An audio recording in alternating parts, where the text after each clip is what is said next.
Welcome to day 2 of the Women in Esports Lioness Cup. The quarterfinals were so exciting and only 4 teams remain.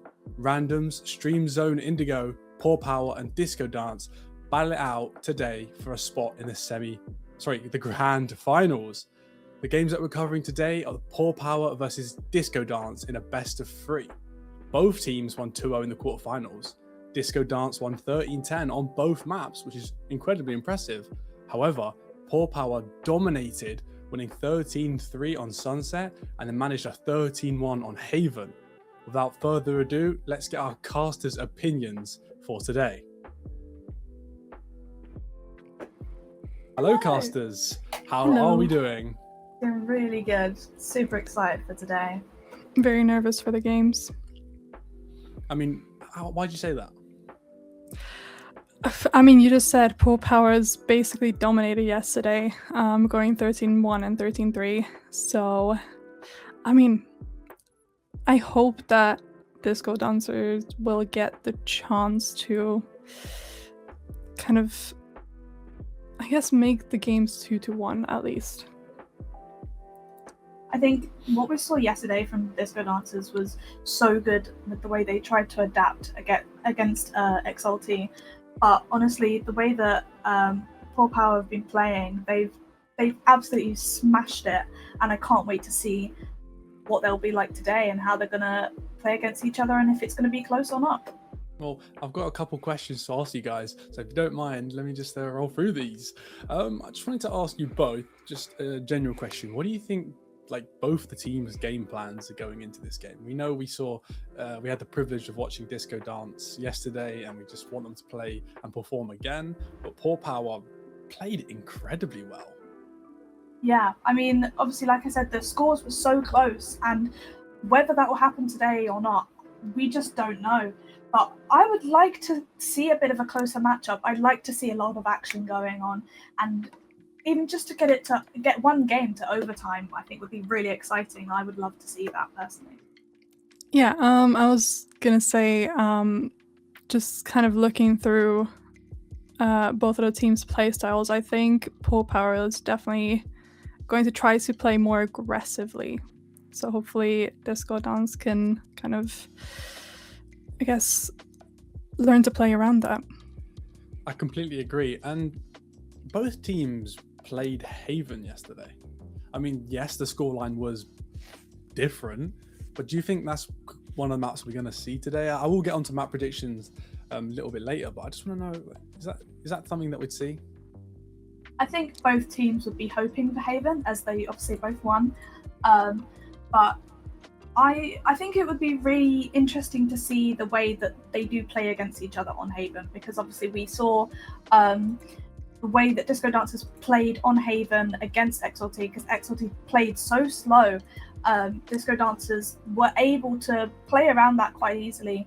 But if we see PawPower coming through with those fast pushes, like you just mentioned, like, we just don't know if they'll be able to adapt to that or not, and they might just come in through like a storm and win these games so fast, and Haven might not even be too much of a great map for them today, but we'll just have to wait and see.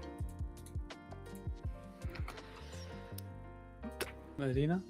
I mean, I kind of already said my thoughts.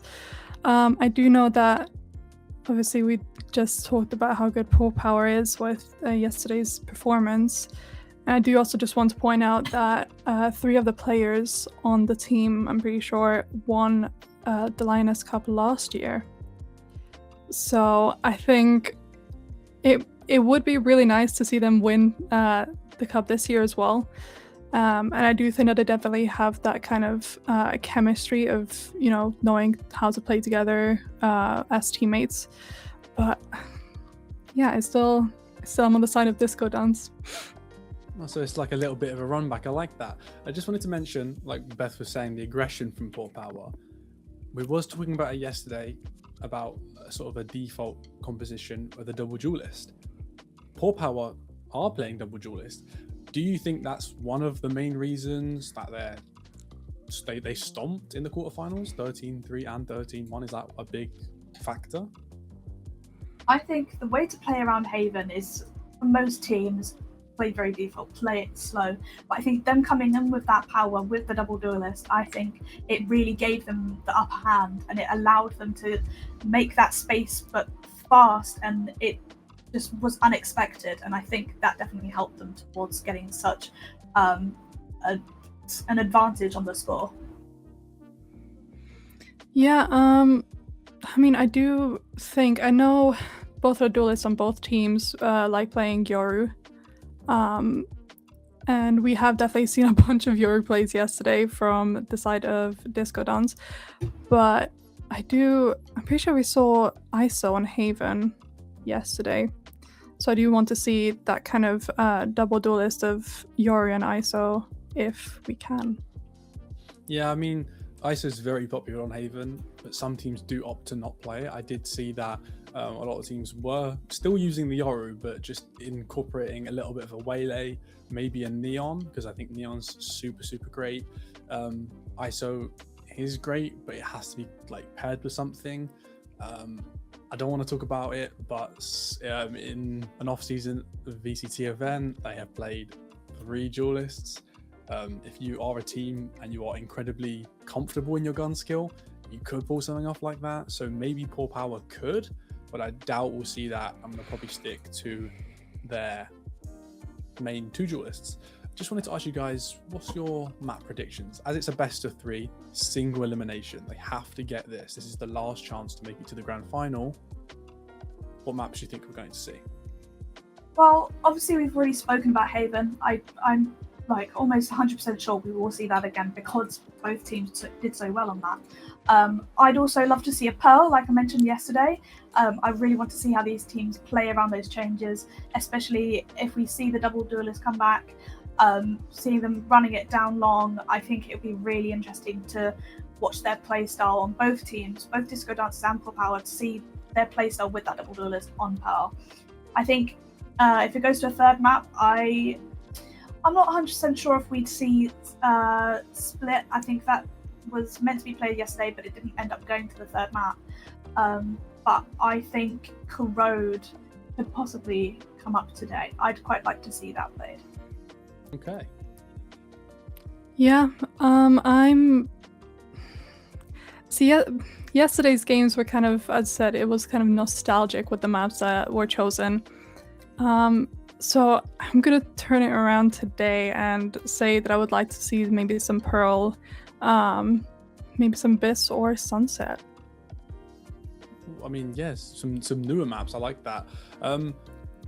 Just before I get your predictions for the game, who do you think will be a standout player for both teams? I know we looked at Anya yesterday and they were playing so incredibly well on that duelist role, playing Yoru both games. The dimensional graph was something sort of ridiculous. And then Luxie and Flawless were just following up every single time. So that was great from that team. Because we haven't seen and we didn't get to watch PawPower, could you guys say or give me a little idea who is going to be a top performer from that team? Just an opinion. It doesn't have to be completely factual. Well, as they've gotten such a good score on both their previous games, I think that Blossie could honestly be a standout player, mainly because of her IGLing. It's obviously brought them to victory more than once, so I think that they've definitely got a good chance at taking the win today because Blossie is making those choices for the team. Yeah, I mean, yesterday we saw a couple of clutches from the controller players as well. I was gonna say maybe one of the 2 duelists for the team, but I think if we're switching it up, I think I might also go with Blossie, just because of, the IGL, just knowing kind of how to read situations.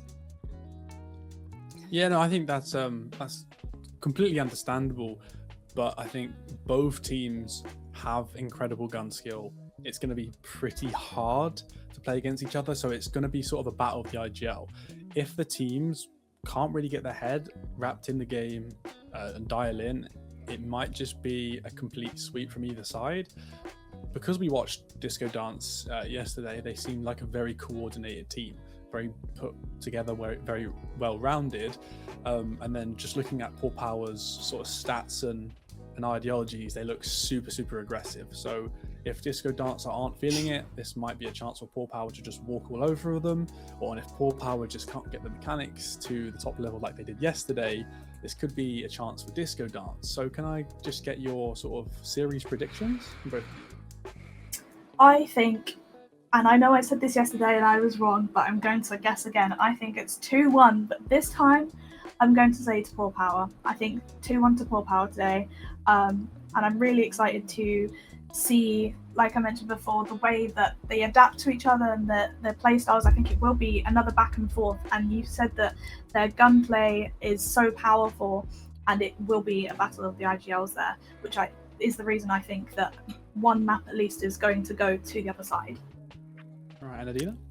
I would say, just to be different from you, I'm going to say 2-1, but to Discodance, and only because we have just been talking about how aggressive PawPower plays, and in yesterday's games we did see Discodance kind of, playing it safe almost, like just playing it slow, waiting for the enemy team to kind of just like make the first move, make the first, I guess, mistake, so that they can just immediately play off of it.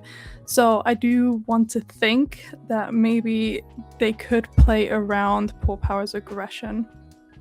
Okay, well, thank you so much. I think that's enough from me. Let's chuck you girls into vetoes. Good luck. Yeah. So I'm super excited for these games today. The vetoes have just been completed. Yes. And the first map, do you have the first map? I believe it might be Split, which was picked by Discodance. Mm-hmm. And of course, PawPower chose Defender side. And then after that, they chose Haven, and Discodancer chose Attack. And we are just waiting for... Oh, the third map actually is Sunset.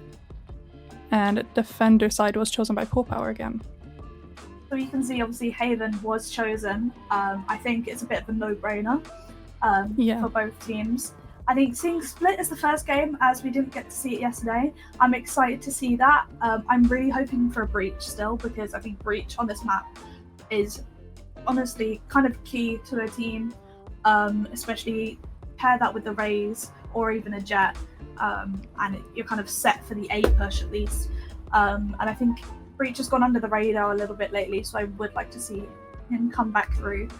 And I wonder how the Haven matchup will go compared to yesterday, because the team comps that we saw were kind of pretty standard compositions for the map. Like we saw the ISO, I think ISO paired with another duelist is a very powerful combination, and I really want to know if we can see that again.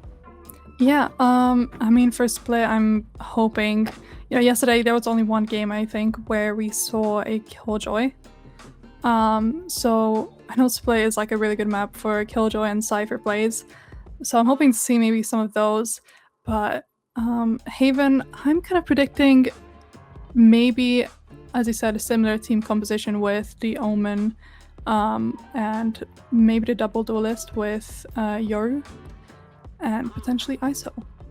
Yeah. They are kind of both very broken right now. I think we saw that Yoru from Discodance twice yesterday, and I'm sure that we'll probably see another Yoru today. At least I'm hoping so, because it obviously brought them to success. And like I said, on Haven, I think that's a good combination to see. Then in terms of Sunset, we didn't get to talk about this yesterday because it didn't come up.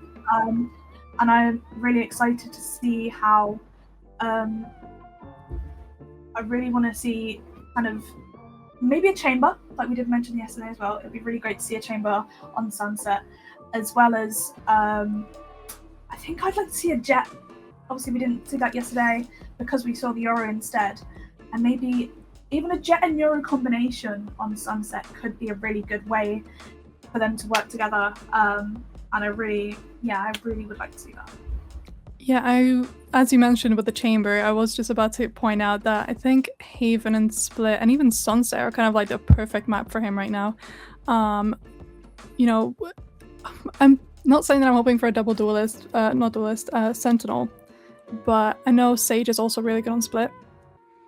So I'm kind of hoping it's maybe some different picks that we didn't get to see yesterday, because we also did see a lot of Teo and Vito on Bind.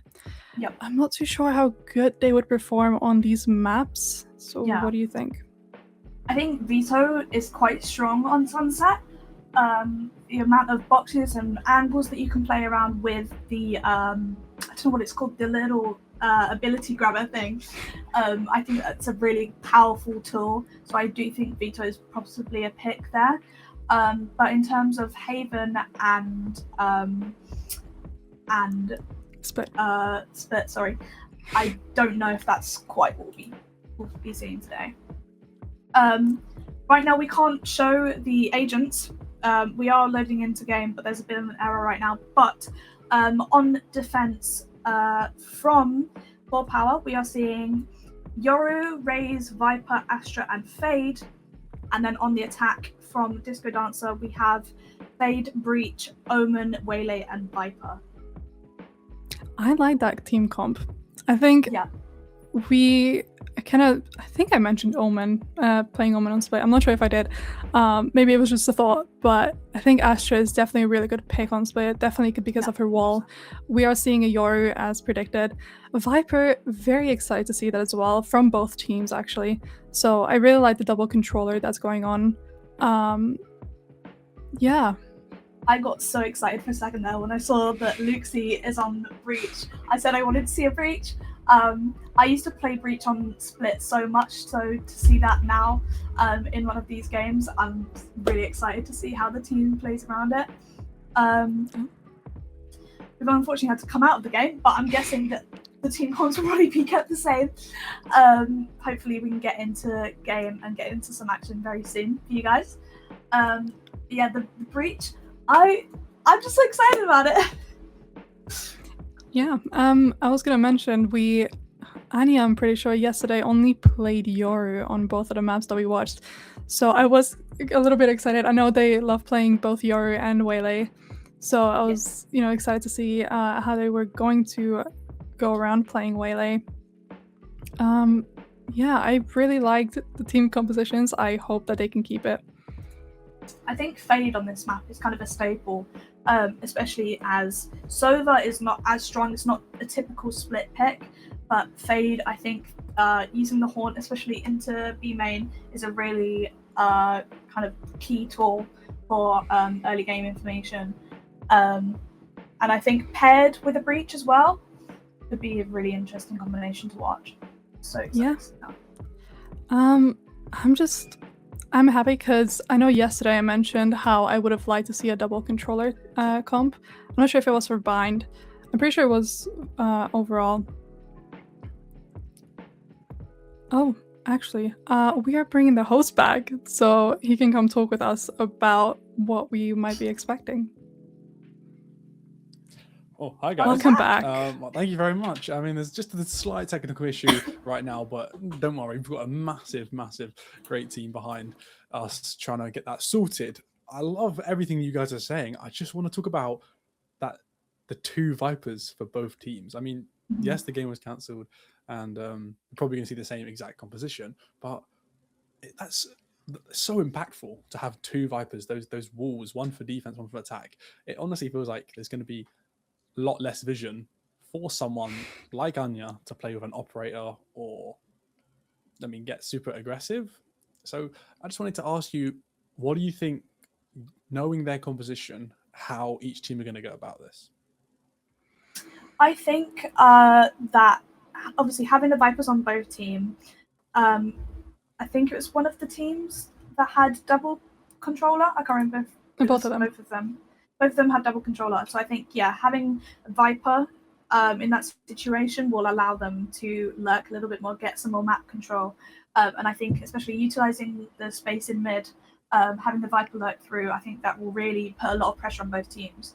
And I think, Adina, you mentioned earlier about maybe seeing a Sage, which I think is definitely less popular in maybe higher level play, which is why we probably aren't seeing it today. But I think having a Viper is almost like an adjacent to Sage, because they both still have the walls, even though they're not completely the same. They still work in very similar ways, but Viper also has that molly as well, which is really useful for postball.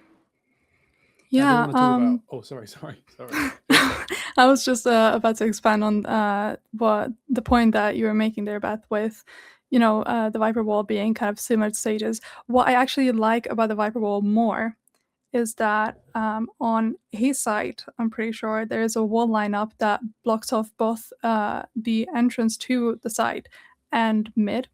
So I think it's like you can say it's even better. It's like a little upgrade, but obviously you can't just walk past it, unlike the Sage wall. Yeah. I mean, Sage, like you said, is sort of a higher tier play. I think it is. It's just so much pressure. As a Sage player, with you have that res, you are number one target. If you are down a player, it is absolutely incredible that you can bring them back. But there's a massive target on your back telling you that if you die, I mean, this could be just a flopped round completely. I do want to talk about Yoru. We have going to see a Yoru again, which I love because the Dimensional Drift is probably one of my favorite ultimates in the game. There's so much sort of information that it can grab, especially paired with something like a Fade. I just wanted to ask you guys how you feel about these maps. I mean, we have Sunset, which PawPower won yesterday, and Haven, which both teams won yesterday, but a split thrown in the mix for a first map. Is that going to sort of affect them a little bit or throw them off, or do you think they're both expecting it?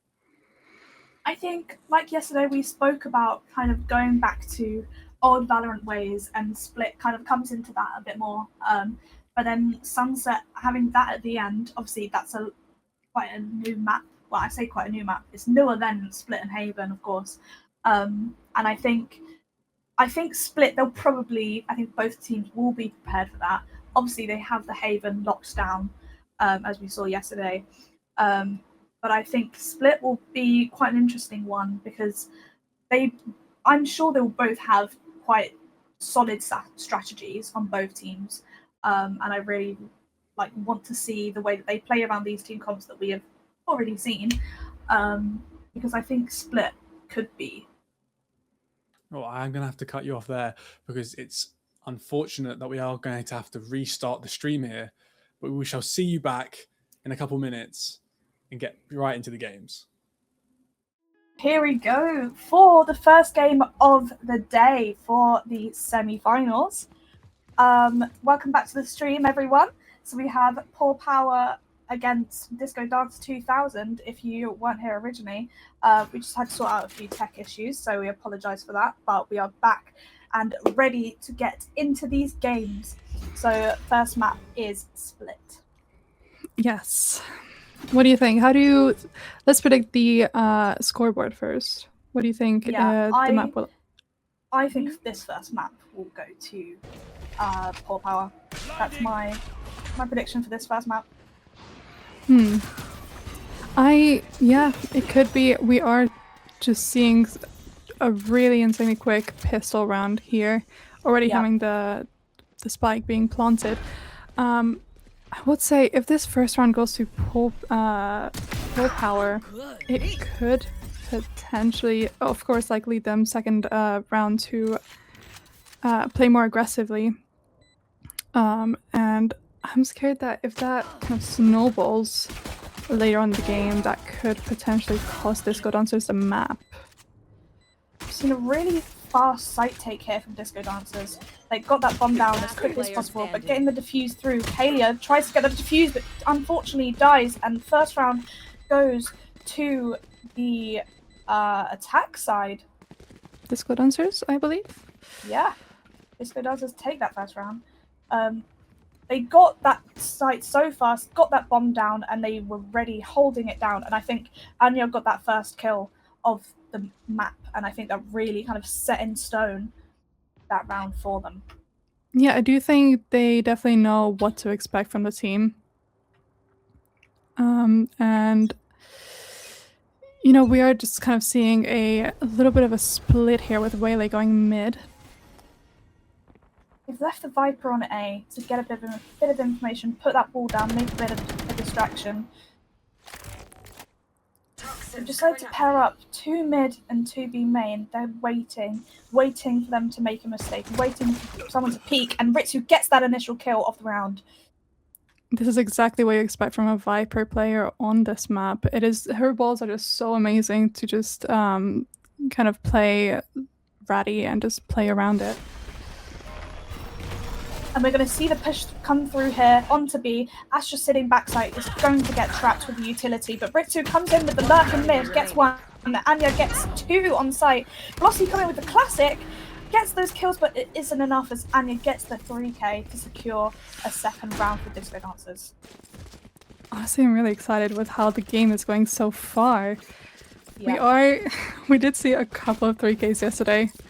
What do you think? Do you think that we might see a bunch of 3Ks today, maybe a couple of 4Ks, maybe an ace? I really want to see an ace. I would be super excited to see that, especially as both of these teams have really exciting kind of gunplay, and we know that their aim is really good after what we saw yesterday. So I think an ace is definitely possible.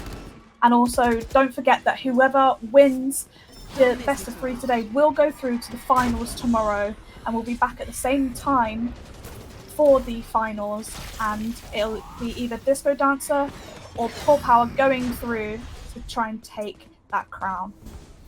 Of course, and we are seeing kind of a 4-man push onto the site. Viper staying behind. Of course, checking if there's anyone coming. And we're seeing a retake get ready here. Kalia gets that initial pick. And it seems the Vipers are starting to strike first, which I think is really interesting to see. Purity getting fade, but then that trade coming through. Blossy getting another pick on the breach and getting a second. It's up to Ritsu playing around the smoke. She swings out, but unfortunately dies. I think we might see a close game potentially. Yeah. I think it's hard to tell so early on as well, though. Yeah. I mean, you can kind of tell from, I guess, the confidence of the players, like how willing they are to just push onto a site, and how you can even tell with the confidence of their aim. And right now we are seeing Blossy just absolutely dominating well on the Astra. Now, Disco Dancers are going back to what they did a couple of rounds ago, having more people towards B, leaving the Viper on A to get that lurk, because we saw Viper going through mid. She got that pick and it absolutely changed the whole trajectory of that round. And they want to try and pick back up from where they were at the start. They have that buy coming through here. Both teams, in fact, can full buy. We can see Purity here with the Judge playing towards B main. Gets stunned though, she's trapped. They use the nade to block him off. Blossy gets the kill on Thoy over here. Kind of pushes them back a little bit. They get stuck in main. I was going to mention we are seeing Purity with a shotgun here. And they did mention that they love playing with that they love playing aggressively with it. So it is great to see kind of the players playing what they are confident with and comfortable with. Disco Dancers seem to be rotating here. They've been pushed back into main. They saw the Judge, and I think they got a little bit scared. They've rotated, but they know that Viper has the main space, and they know that they haven't pushed up on A. They're grouping up together, and PawPower are yet to realize what they're doing. Jade is unaware that 4 of them are pushing up to ramp. She's unaware that they're going to push into heaven and get that site control. She may be in danger. They are just dogging the fade. 30 seconds left. They've given away some information in heaven. They know they're there. And Luxie manages to get Karina there. Jade getting 2. Luxie getting the second. Back and forth for these teams right now. It's kind of... The spike has been planted. Purity is just going in with the Judge right now. They are flashed, however. Ilia's coming in through main. They don't quite know she's there. They need to be careful of their backs. They need to turn around. If Kayla gets 1, can she get a second? Luxie's being caught from behind, and Purity with the Judge gets that kill, and they get that diffuse off. So PawPower takes that round from Disco Dancers. I'm really liking what I'm seeing. We do already see well, we will, Anya and Breach already having their ultimates. And I of think course, the Breach Astra. ult might come through here on B. I think it's a very typical play to use on B site, but even then, since Breach was nerfed, it's not as useful because it can't cover as wide of an area. But we see 3 towards B here anyway. I think definitely using the Breach ult as well with the Waylay dash could be absolutely powerful, and I don't see that often in comp, so I'd really love to see that on this game today. Bring them down. I do believe this might be a quick round with the defenders having phantoms, and of course the attackers only having sheriffs. We are kind of seeing a slower pace right now, just waiting to get the first pick, waiting to see who sees who first. That stun and blind coming through, Waylay dashes into sight. Anya pops the ult to push into elbow. Can she get one? She unfortunately dies to Blossy, holding with the Phantom. And Ritsu's in heaven, gets Kalia there. Sorry, Kalia gets Ritsu, other way around. Both Vipers. Oh, he got trapped in hell and falls. And what a retake there. Blossy getting a 3k that round, absolutely fantastic. Of course, as predicted, you know, with the stronger weapons here, they are like more confident to use that against sheriffs. I love this finisher. It's so funny. I'll draw 5 of them are just joining up. Oh, I love it. Oh, we have a timeout coming through already pretty early on in this game. That's from Discodances, getting a little bit scared there. They lost 3 rounds in a row. They're losing that momentum that they had throughout pistol rounds. Yeah, I was going to mention, of course, what I said in the beginning. If Paw does get the first couple of rounds, they do kind of have the means to just play super aggressively after that. And I think we are kind of seeing that right now. I believe that's why they could have called a timeout. But I think they're just trying to slow down, I guess, the pace so that it doesn't get picked up, it doesn't snowball into just like a quick game. Yeah. And I think, obviously, we still have that Breach ult here, and I think that's really important to look at this round because we just don't know how they're going to use that. And I predicted that they might use it on B there, but I think because they're on that save round, that's might not what we will see happen right here. We are seeing a split already. Maybe, unless they are going mid. I think they are. Yeah, they're going for a bit more of a default play here, which will be really interesting to see. And we're having the Fade Dog instantly through mid, try and get some information, doesn't see anything. Now 3 of them grouping up together because they realise they have a bit of space. Anya gets that initial pick on Kalia. And the Prowler goes through heaven. Doesn't see a thing again. Both Prowlers gone. Purity holding this close angle. Pops the ult to push them back. Doesn't manage to get one and hits the wall. And Anya doesn't get flashed and dies to Purity. Purity's holding off that heaven space really well. And the Breach ult goes through onto site. We are seeing quite an aggressive push here, but they do get picked off by Purity one by one. She manages to get a 3k, but it's not quite enough because she does die, but it doesn't matter because the team take that round for her. Score's now 4-2 to PawPower, and it seems that that timeout before that round wasn't quite enough for Discodances to get that momentum back that they had at the start of the game. Yeah, I mean, during the timeouts, the team does also kind of have the means to just hype each other up even more.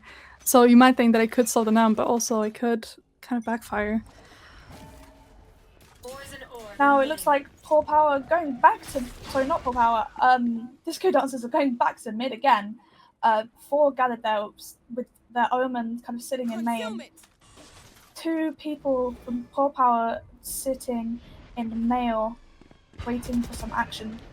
Holding that corner, maybe the distraction for Purity to get one. Can she get a second? She gets a second there.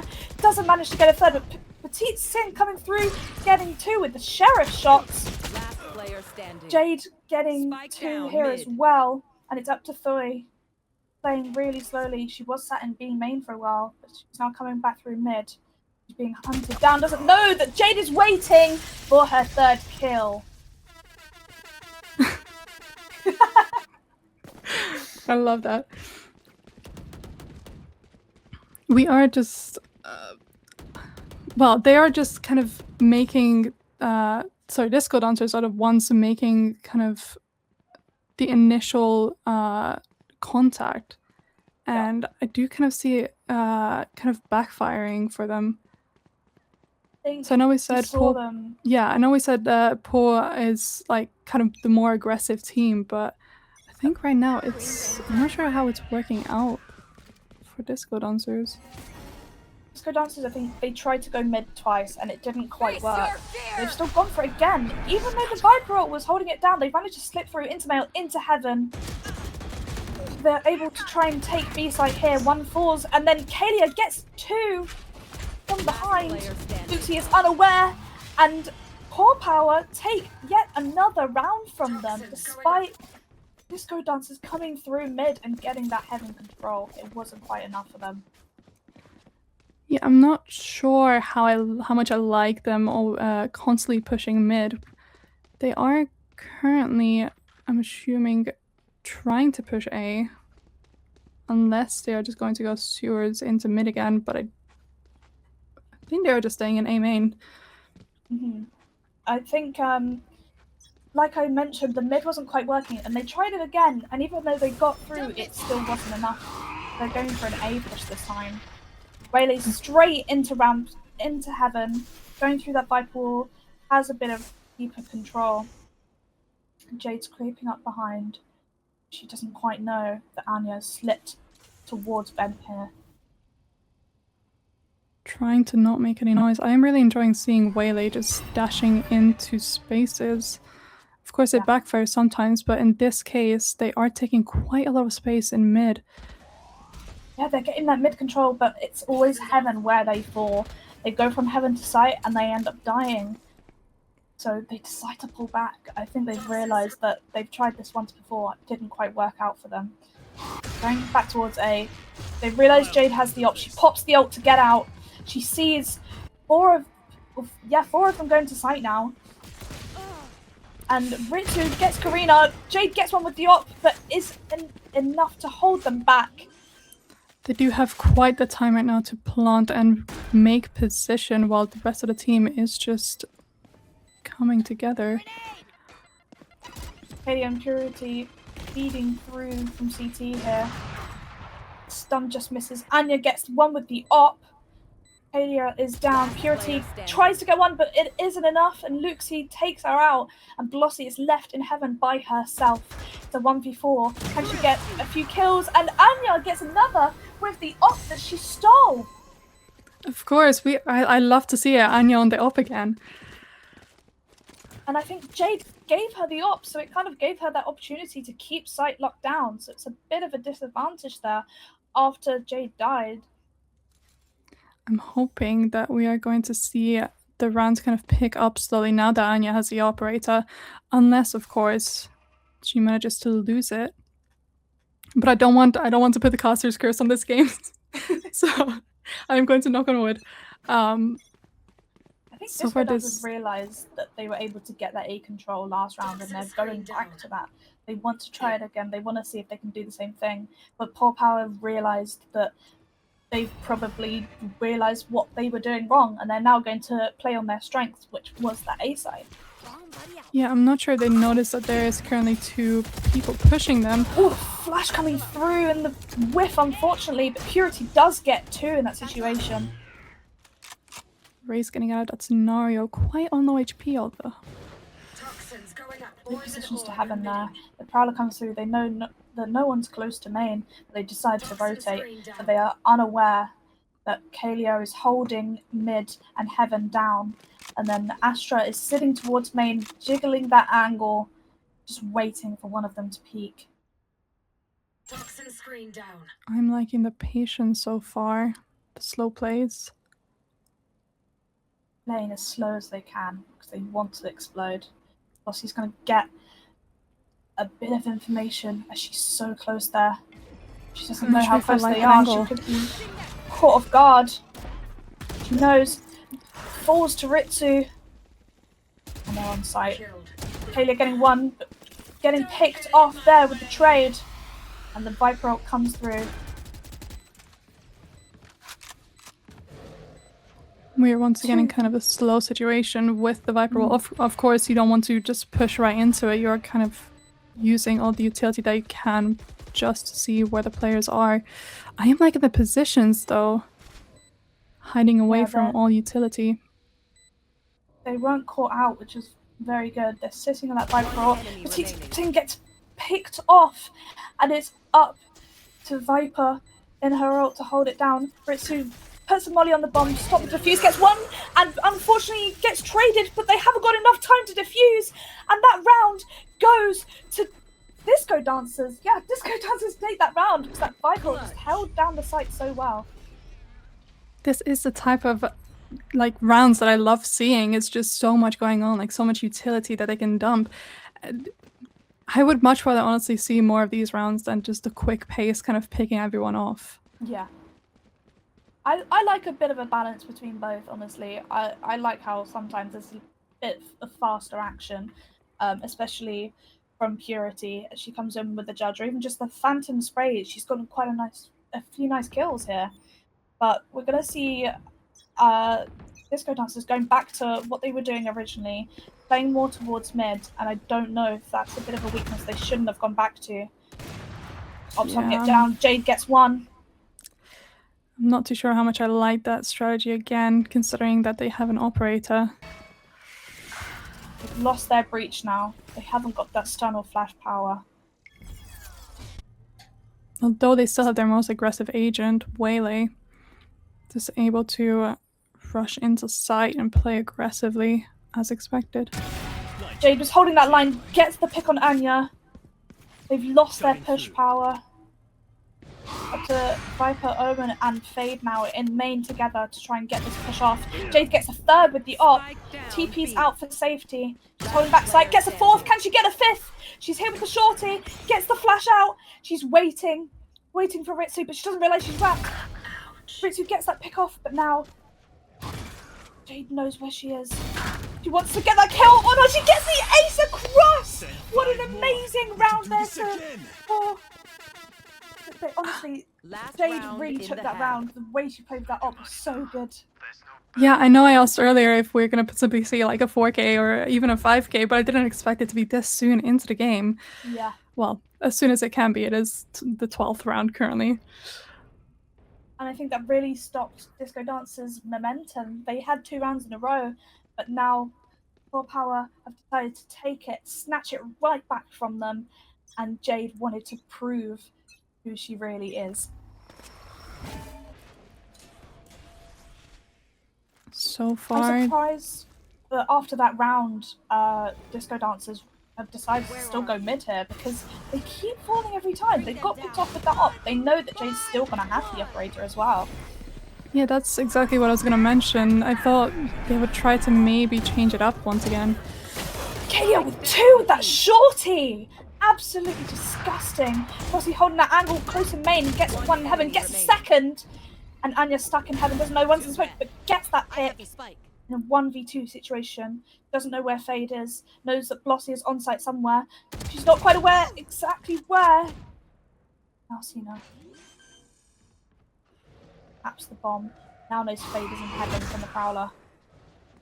Got information on both. Can she get those kills? I'm quite nervous. She can't really... Oh, I was going to say she can't really run to the other side, but I guess she can. Don't ever underestimate... right out. Yeah, I don't ever underestimate a Waylay player. 30 seconds Get that bomb down. Get some money for her team. Blossy and Karina are going to group up in heaven. They're going to try and play off each other. She gets one and manages to TP out. It's now a 1v1 situation. Blossy and Anya are both low. Anya doesn't know exactly what Blossy's holding, and Blossy gets a third in that round, making the score 8-4, sorry. That was actually such a close round. Yeah. And Anya was playing so well, but unfortunately she wasn't able to get that last kill, secure the round. Answers. Switching sides. On to round 13. Only 5 more rounds to go. Well, maybe. That is if PawPower wins the They've map. switched up the sides, and this could mean a whole game switch up. You never know how the teams are going to play when they swap to the other side. Yeah. I wonder if we'll see more aggressive power again from Disco Dancers, because obviously they have the breach and the waylay to combo on, and they could try and hold sites in that way rather than playing a bit more held back as PawPower did sometimes. I think we're having a tech pause right now. I was going to say I'm quite sad, or yeah, I'm quite sad to see, of course, Disco Dance losing on this map, considering that they were the ones to pick it. Yeah. It's always just kind of a strange feeling when I assume that they chose the map because of how comfortable they were with it, and it's just unfortunate to see that they are just completely getting dominated. If we look at the leaderboard, PawPower are pretty even in terms of their kills. Karina falling a little bit behind, but she's getting good information for her team. And even if she's not strong in her aim right now, she's able to set herself up, set her team up for those trades. We are just currently split up with Yara and Faye joining the Astra here on attack.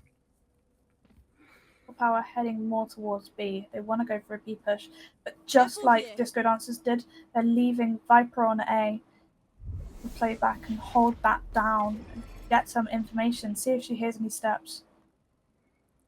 I did like the beginning with the Vipers standing right behind her wall, because it did give them quite important information last time they were doing this. They are just kind of slowly pushing on the side, making sure to clear every single angle. You know that Foe's in the corner, and she gets picked off there as she got stuck.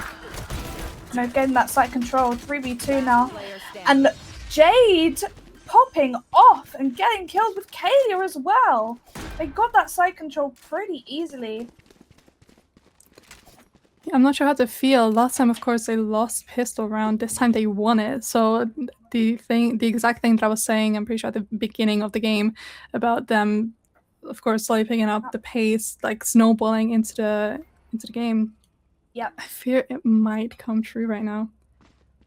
And I think that honestly, we're seeing the conditioning that we saw at the start of the game.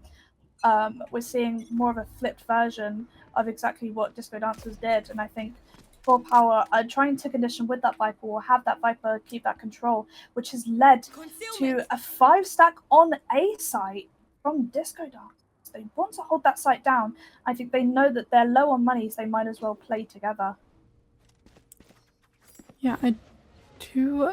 We are seeing Jade with the Outlaw. Of course, I believe that their most comfortable weapon would be the Operator and kind of long-range weapons. Yeah. So I do think this could be very dangerous. So of course, Disco Dancers are still on pistols, with only Anya having a Sheriff. Despite Disco Dancers being stacked towards A, PawPower are not aware, and they played pretty slow in B main, but they got sight quickly because obviously no one's there waiting for them. They did not know how long that they were on A for, and they didn't realize that they had a free sight until a bit later into the round. I like the rotate with all 4 of them playing together, because of course, as I said, they do have Sheriffs, and Jade picks off Anya, unfortunately. Bomb is down, and it's up to Disco Dancers to try and get that retake together, but they haven't got a lot of gun power. They know that PawPower have that gun advantage over them. They're kind of grouped up in spawn, waiting with the breach stun. They want to play off of that stun together, see if they can pick off 1 or 2 from exits. Jade might be in a difficult situation here. Doesn't manage to get one because Petit Singh is blinded and picks her off with the classic. The rest of the team get off of sight and manage to save their guns. I have just also realized that Jade is playing so much with the Outlaw, and of course, as I said, the far-ranged weapons.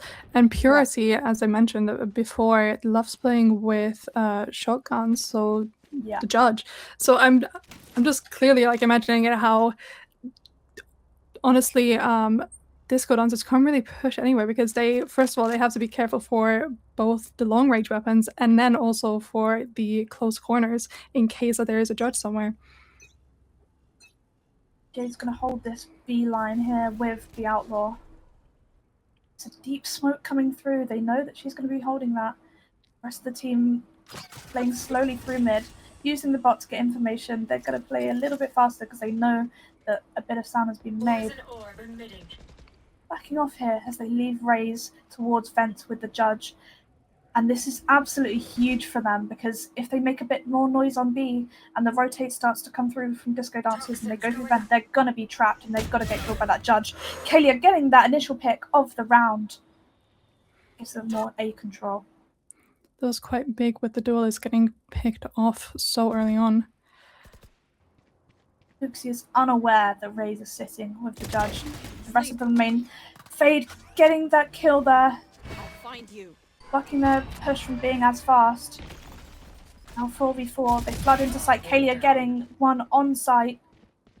That gives them the space to get the bomb down.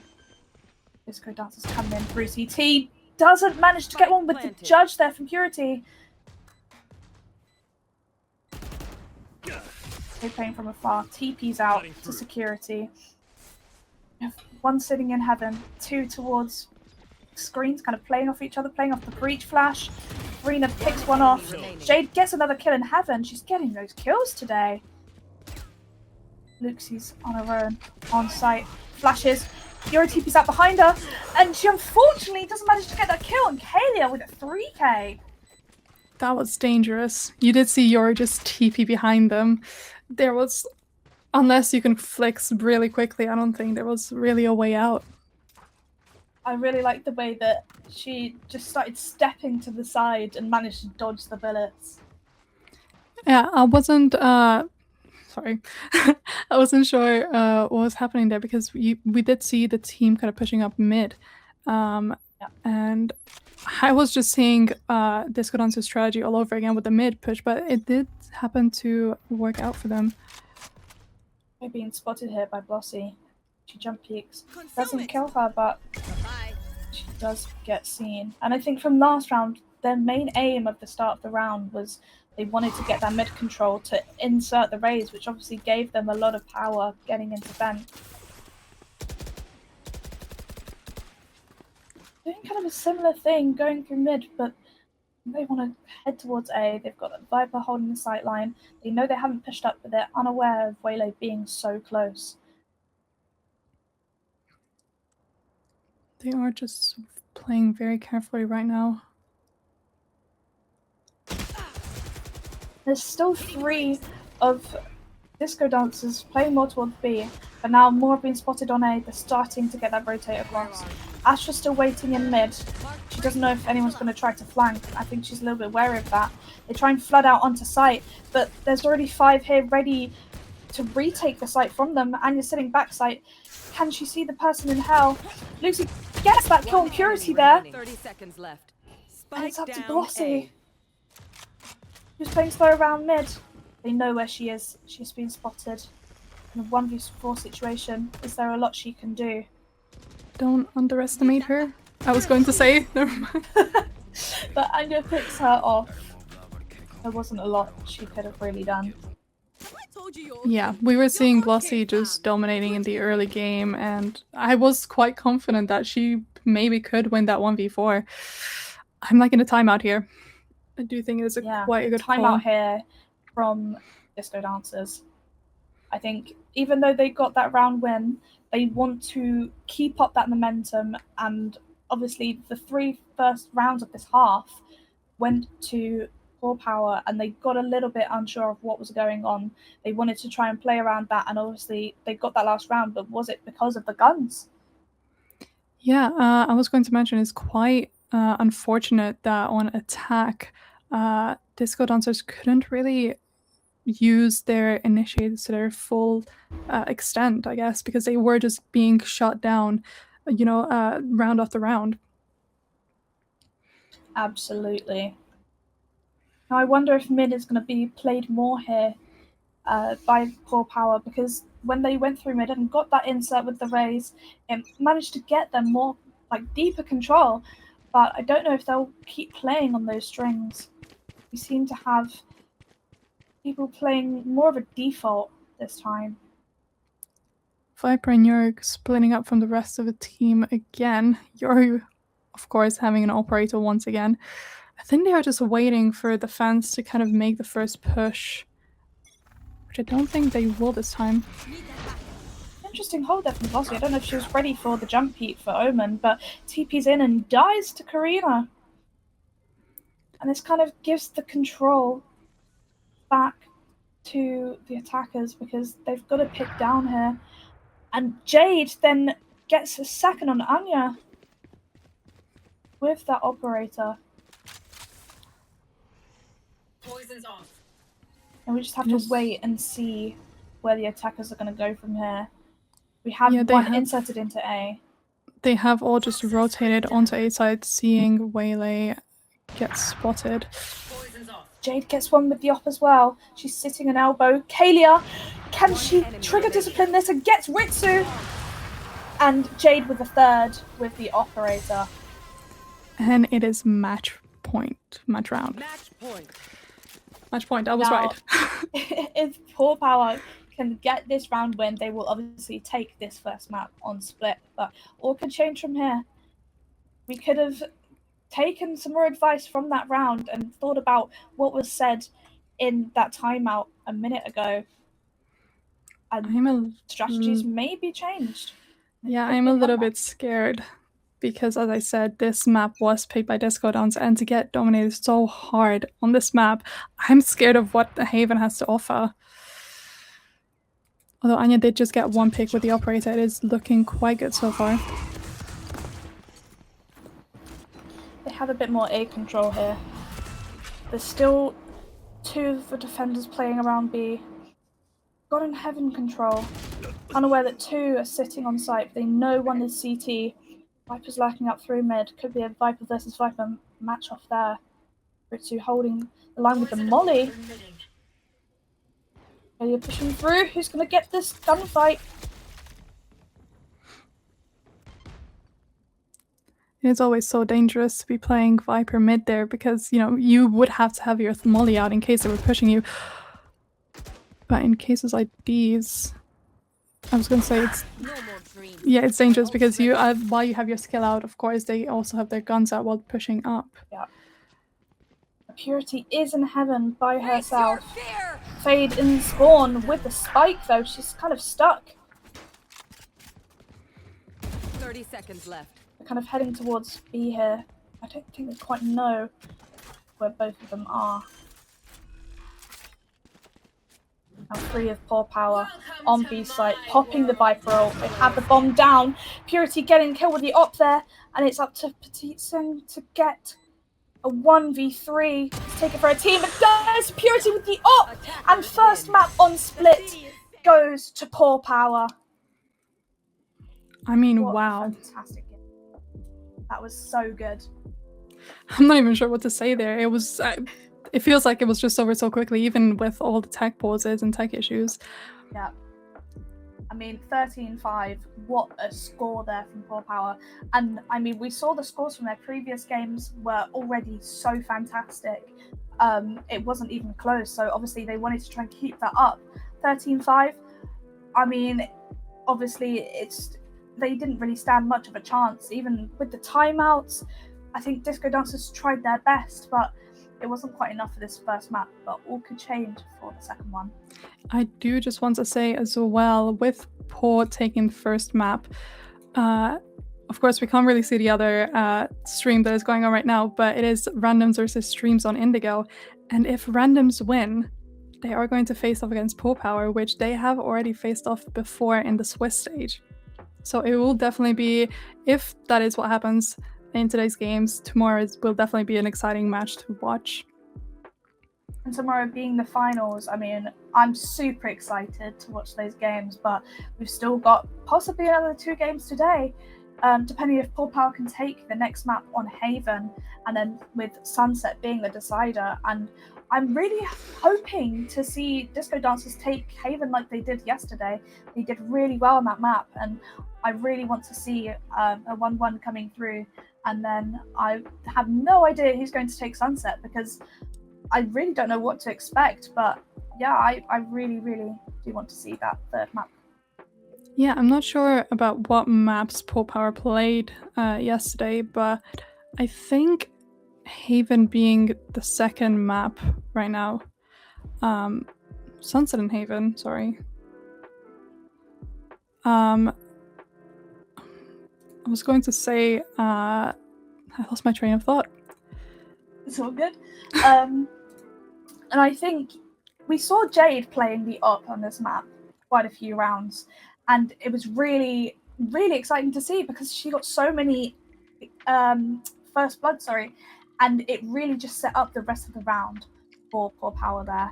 And Kalia as well, coming through with those picks, playing with Jade as well, or holding down mid so well. And even Purity with the judge, she was coming through, and I think the team played really well together. But obviously, Split was just their map for today. Yeah, I am quite excited to see, of course, if it does happen to be a 2-0 today, which hopefully not. Hopefully, Discodance can get at least 1 map, or hopefully 2. The tables can always turn. It would be quite exciting for PawPower to, of course, have, which 3 other players, as I said, already won last year's Lioness Cup. I think it would be quite nice to see all of them win again. Now, obviously, we do still have at least 1 more game today, and then whoever wins this will go through to finals tomorrow. But we are going to go to a break right before the next game, so we'll see you guys in a little bit.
So going into second game, which is Haven, what do you think we're going to see from this? Well, we have seen quite a lot of Haven gameplay yesterday from both. Well, we have only seen Discodance2000, of course, but I've been told that PawPower also played on Haven. Seeing how this map turned out and how it was Discodance2000's pick, I'm not too sure what to think. I do think that both teams are kind of, because they've already played on the map, of course, they have that sort of confidence to, know what strategies they want to plan. So I do think both of the teams have an advantage in that, but hopefully the games won't be as quick as this map. Now, PawPower did win 13-1 on Haven yesterday. Obviously, is a very good score, and if you see anything like that again, then it will be such a clean sweep there from PawPower, obviously winning that first game on split. And I'd really love to see a score like that, because it would make it so exciting seeing them run it down. And as we spoke about before the games even started, I want to see maybe an ISO with an Yoru, we mentioned, an ISO-Yoru combination together, running down the C site specifically. It could be so quick and so powerful. Yeah, currently Discodance2000 are locking in, I believe, the same agents they did yesterday. Not sure about Anya yet. But the other team, they have Sova, Waylay, Yoru locked in so far. I'm excited to see the Cypher. We have not seen a Cypher yesterday. We did see a Killjoy though, which of course we were talking about how great it was. Now, in the first game just now, we saw Anya on Waylay, but yesterday she was on Yoru for Haven, which she seems to be going back to. And honestly, I think Yoru's a really good choice. We're seeing the Yoru matchup on both teams. I think on Haven, Yoru is so powerful, TPing into C, getting past platform, make her a distraction for the rest of the team to come flowing in. I think it's a really good choice to make. I like the double duelist that is going on so far. Yeah. I'm expecting Jade again once more and Anya to kind of take the lead with the operator. Not sure what to expect from the Waylay just yet. Purity played quite well with the judge on the Rays last game, utilizing her boombot in mid a lot, but now she doesn't have her boombot to get that information for her. But they have Karina on Sova, switching off a Fade now, and I think using a Sova drone with the Waylay in combination would be really exciting to see. Yeah, I do think that the double controller currently is might go great, to Discodance2000, because, with Viper, I believe, they put their wall right down garage. Yeah. Sorry, I'm getting my mind all messed up right now. It's all good. We're seeing on attack here, we do have Discodance2000, and then PawPower starting on defense. Now, coming through A here, it seems like they want to do on the attack, but we're having a bit of an A stack on defense here from PawPower. Having Yoru, Omen, Waylay, and Sova ready to play together. They're pushing up, getting that control. It's going to be a really early fight here with a lot of people involved, just leaving Cypher towards garage. And Anya gets 2 in short there, pushing through, getting that control with those first 2 picks, not realizing Karina is on long. Sees the clone. She gets 1. She doesn't get a second. Anya gets a 3rd, though. Purity gets that trade there. It's really a great front-end push that we just saw there on short. Yeah, absolutely. And Kalia's in CT. She wants to try and get onto site, but she might struggle a bit here. She's waiting for Purity to come through short, and she gets spotted. Yeah, I mean, they're kind of in a situation right now because the spike has been planted. The bomb is ticking. They only have a couple of seconds left. And Anya gets a 4K in the first round of this map. What an absolutely amazing start there for PawPower. I think that might just be the start that they need. Although I'm hoping that this, of course, the 4K will give them the confidence to kind of become like more aggressive and, show just how great they are as a team. Sorry, I said PawPower a second ago. I meant the first round went to Disco Dancers. Yes, it was a really good start for them. But we saw that in the first game, and then everything turned around. So you never know what's going to happen from here. Yeah. We're playing more of a mid default here, leaving Killjoy to get some information towards Garage, holding that line down. Alarmbot holding C, Turret holding that line of sight, while the rest of them head more towards A. Taking those early fights, Luxie getting the pick. Purity getting 2 with the classic. They're just getting picked off one by one, just trading each other here. Oh, she's run out of bullets. Tries to back off. Ritsu gets that kill for her. And it's up to Kalia walking through B here. We'll get to the site around the same time. They will. Getting the bomb down. Fade is quite low here. So Kalia can probably get a right click on her. But Ritsu gets that kill with the Bulldog. And the second round there goes to Disco Dancers with that buy. Now, I don't want to jinx it, but that is exactly what happened last map as well. You know, with Disco Dancers getting the first 2 rounds. I'm hoping that maybe they can break the curse. I did like last round how they were trying to, of course, maybe get some picks from mid, because it is quite common for someone to push up into courtyard. Now it looks like they want to do a bit of a C split here. 3 going towards Garage, 2 holding C down, and no one's actually playing on C side because they focused around Garage and B here, but Jade getting that initial kill with that Phantom.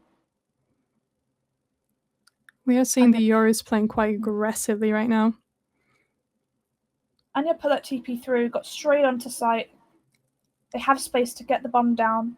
There's already people waiting in CT. They want to retake together. They have that garage control because no one was sitting there holding that. Purity gets a pick. Flooding in through CT and from Garage. Purity getting another. And it's up to Ritsu. But unfortunately falls to Kalia. I mean, 4 of them are left alive. There's not much to say for this round. It is just an execution going wrong. I think obviously that was a bit of a bonus round there for Disco Dancers, and they did lose that round, but it's honestly not too big of a deal because, like I said, they didn't have the gun advantage. But now the buy is even, that everything could go back to how it was during pistol round. Yeah, I did mention about Jade and Purity, you know, with the double duelist. I do feel that they are just playing super aggressively, and it is working out for them so far. Yeah. Now we have 3 holding down A here, trying to get that main control with Fade and Killjoy playing slow through mid, seeing if they can go and take the bomb. Taking that spike through Garage if possible. Cypher's sitting alone backside on C. Doesn't have Garage held, no trip. It's trips on C and B. Jade gets the first kill. That was quite a confident flick as well. The game is just going quite slowly so far. Never mind, Purity getting a kill on Luxie. Jade still being stuck in window. And we have that Omen getting control in A main there. Getting a little bit of space for the team. I know she's making a bit of noise, but it seems that Whaley and Sova are already heading over to A. It's made a little distraction for them. They have the Whaley ult ready. Purity wants to pop it. She sees Omen, pops the ult, wants to keep that site control. Omen TP's out. Spike isn't able to get into site just yet. With Cypher and Yuri pushing up through mid into window. They want to try and crunch them from behind. It's currently a 3v3, I believe. One already getting picked off, not being able to plant the bomb. There's not a lot of time left in the round to get the spike down. Anya has to get this kill. Can she get it in time? Unfortunately, doesn't get it in the timer, but she does get that 4K across. She gets bombed down for the money, but that round does go to PawPower. That was quite unfortunate.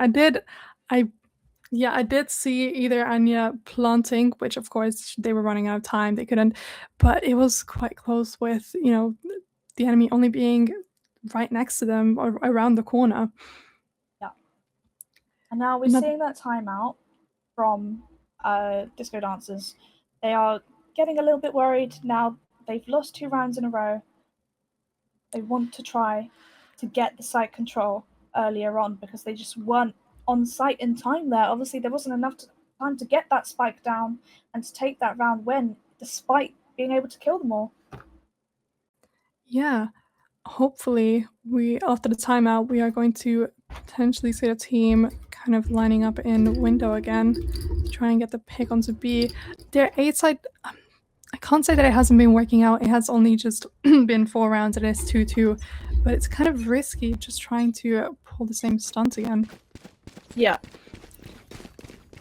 Now, because they did manage to get A site eventually, I think Disco Dancers do want to go back there, and they want to try and go together, it seems. I think maybe leaving a Killjoy in mid alone to get that lurk through could be a good choice, but the rest of them heading towards A, especially as Sova is alone, it could be a very fast push, and it could be a good choice. It's quite dangerous with the Yari being mid, so I do like that the Killjoy decided to stay with the team instead of going to lurk. But Yoru is already on A. I'm sure they're expecting the whole team to just turn up. And the trip makes Luxie fall here, essentially. And Karina's same backside tries to straight through a smoke, doesn't manage to get one, but Jade does. They're holding that side down really well. Purity getting a pick. Ritsu's seeping through, doesn't manage to get one as Purity gets a second, and A is already taken over completely as Anya is going to slowly get crunched down with 4 sitting on the A side. One's coming in through the flank and she can't get through with Purity getting the 3k. Quite unfortunate that round. Just everyone got picked off so quickly with all the utility getting dumped as well, all the flashes. Yeah, there's really nothing much you can do against the Yoru. Now, they didn't manage to get the A site there. They tried to go in fast, got picked off by that Cypher trip, couldn't get anywhere, and they've decided to switch it up and go to C. But I think that PawPower have predicted this. They know that they're going to switch it up because A didn't work there, and they're ready for that A push. Coming in with the Omen Blind, Purity initially getting that pick, TPing out. What a great first blood. Team spotted and Cubby. Yeah, the team is 100% feeling super confident right now with Purity, getting just literally playing so aggressively, pushing in, getting that first pick, giving that disadvantage to Disco Dancers. Exactly, and it's giving them a really great start, and it's making the other team worry. It's slowly pulling their mental down, and it gets that kill through mid there, making it a 4v4. I do feel this is kind of unfair. With Yoru's utility just being able to be on one side and suddenly you just TP and you're on the other side, just catching them in the middle of trying to rotate. They did destroy the cam here in mid. I believe they are running back. Karina gets a kill there through the wall, and Luxie gets that trade off for her. Retreat back to C. They know that they've probably rotated back. Cypher's alone. They clear that corner. Thori gets that instant kill in sight. They flood in, try and get that bomb down. I'm not sure if they heard the Omen in garage, but Waylay is of course joining up. It is just the 2 of them left, unfortunately, against 3 players. They do have 2 smokes. Waylay has no utility. Yeah, Blossie has no blind to go into sight with. They're going to have to swing off each other and get this timing perfectly. Probably got a 3-2-1 to swing. Yeah, they swing out, get one, but unfortunately he dies, and it's up to 1v1, which Purity ends up getting another 3k for. See, I would have called it a phantom moment, but the phantom is just actually what is giving them such an advantage right here. Yeah. So and far. The fact that they were able to retake that site despite it being a 3v2. They swung out that smoke, but the timing was so good. They swung together, they got the kills that they needed, and they were able to defuse the spike. I do just want to point out as well, we have been seeing Purity just playing absolutely insane, and they are just going 14-3. Now, I don't know what is going to happen this round. I don't know what's going to happen in terms of what site that Disco Dancers want to go to. I mean, it's looking more and more like a bit more of a default now, because they are on a save. I'm going to try and go through mid, I think. Now, Jade gets that push from Garage and gets the kill on Ritsu. Already at a disadvantage now. You have the whole team with just sheriffs. Bossy has an angle, but dies to the headshot from Luxie there with the sheriff. And they've heard all the noise. They're rotating in as fast as possible. They know that they're going to go site. They know I really like they these know Viper it's free. lineups. Yeah. He has some good lineups. I do really enjoy watching that. So TPing into hell, get a bit of a better position. Waylay ult coming through, Yoru ult coming through, getting information. Karina getting 3, they're so fast, wow! And Jade getting that 4th kill. Honestly, that was such a fast retake, I couldn't even process what just happened. I mean, Chainly, what can you just do against someone like that? I don't even know how they got the 3 kills, it was insane. Karina getting those kills there, I mean, honestly, that was so fast, like, I bet it probably looked amazing. I wasn't able to see it for a second there. It just was so quick. But obviously it allowed them to get that site back so fast. And they were able to defuse the spike, making the score 5-2. The game is still clutchable. It is only 3 rounds. That's the difference. But honestly, I'm not too sure. Purity looks like they are feeling themselves right now. Also with Karina with the 3K right there. We're seeing another A take from both sides, getting aggressive on the defense and the attack. But They are just... Disco Dancers taking the upper hand here, getting 2. The Purity is obviously top fragging right now, but Jade gets 1, and can she get a second? Unfortunately not, but honestly the power there that she had to be able to hold back, didn't get that first kill and they didn't clear her was so good. And Petite Singh gets that kill for a 3k on Blossy and gets the bomb down for more money. One dream ends.